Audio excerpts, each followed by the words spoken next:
Terima kasih Pak Menteri Perhubungan. Pak Menteri Keuangan, kami persilakan.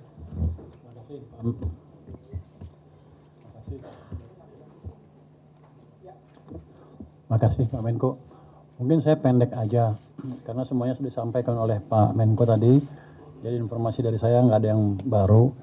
Hanya saja saya ingin menegaskan bahwa subsidi terhadap BBM bersubsidi itu tidak akan terus diadakan sampai dengan akhir tahun.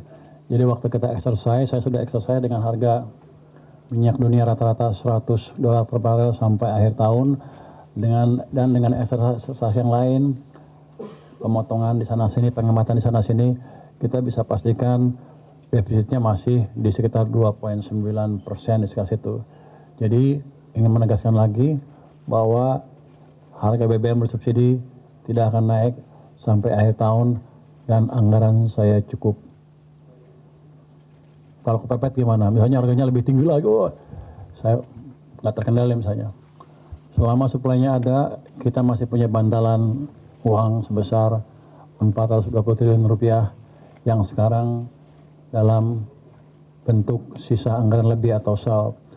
Kalau kepepet itu masih bisa dipakai. Tapi rasanya sih kita ke sana masih jauh, karena harga minyak kecil peluangnya bertahan di atas 100 untuk waktu yang berkepanjangan. Kalau kita lihat politiknya di Amerika Serikat seperti apa. Jadi itu saya ingin tegaskan lagi, masyarakat nggak usah khawatir, nggak usah spekulasi bahwa saya kehabisan uang. Gini-gini uangnya banyak nih, kayak benghar, kaya lah. Jadi uang kita cukup itu ya.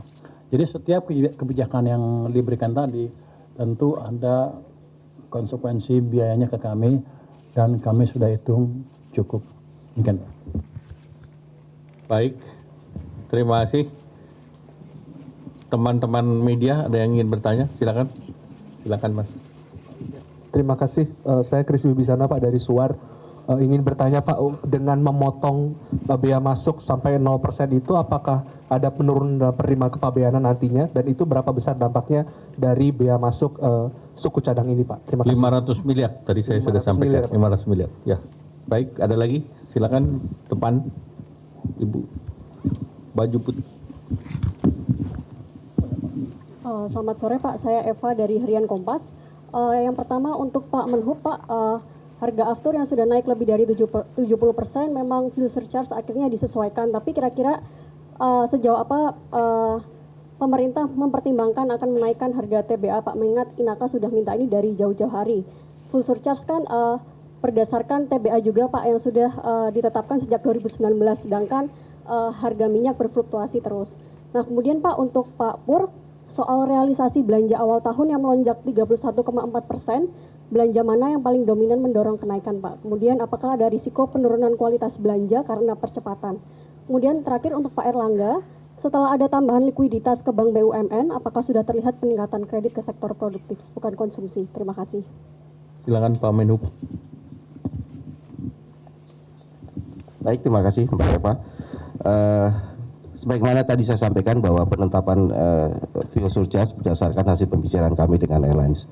Kalau dari airlines sebenarnya minta naiknya sampai kurang lebih sampai 50%. Tapi setelah kami bicara, kemudian kami gali masing-masing pos biaya mereka, maka kami pada kesimpulan bahwa 38% ini adalah angka yang cukup ideal, bahwa industri penerbangan kita tidak akan terpukul terlalu drastis, kemudian juga daya beli masyarakat juga masih bisa menjangkau.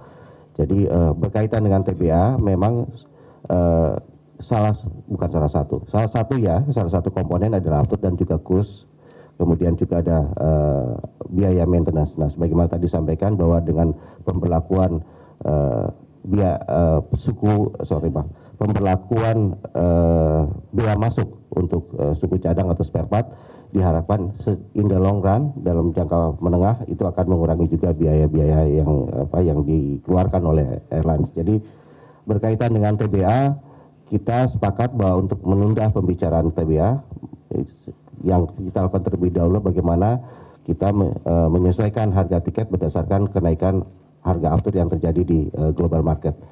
Tapi kita juga di satu sisi juga harus menjaga daya beli masyarakat agar bisa masih bisa mengakses transportasi publik khususnya penerbangan dengan harga yang terjangkau. Demikian Pak, terima kasih. Itu kan defisitnya membesar, kenapa? Di awal tahun, karena kita percepat belanja pemerintah. Saya ingin ciptakan di mana belanja pemerintah hampir merata pertumbuhannya sepanjang tahun. Jangan sampai kayak tahun-tahun sebelumnya, numpuk di akhir tahun sehingga dampak ke ekonominya tidak optimal. Jadi defisit yang besar itu adalah konsekuensi logis dari kebijakan kita.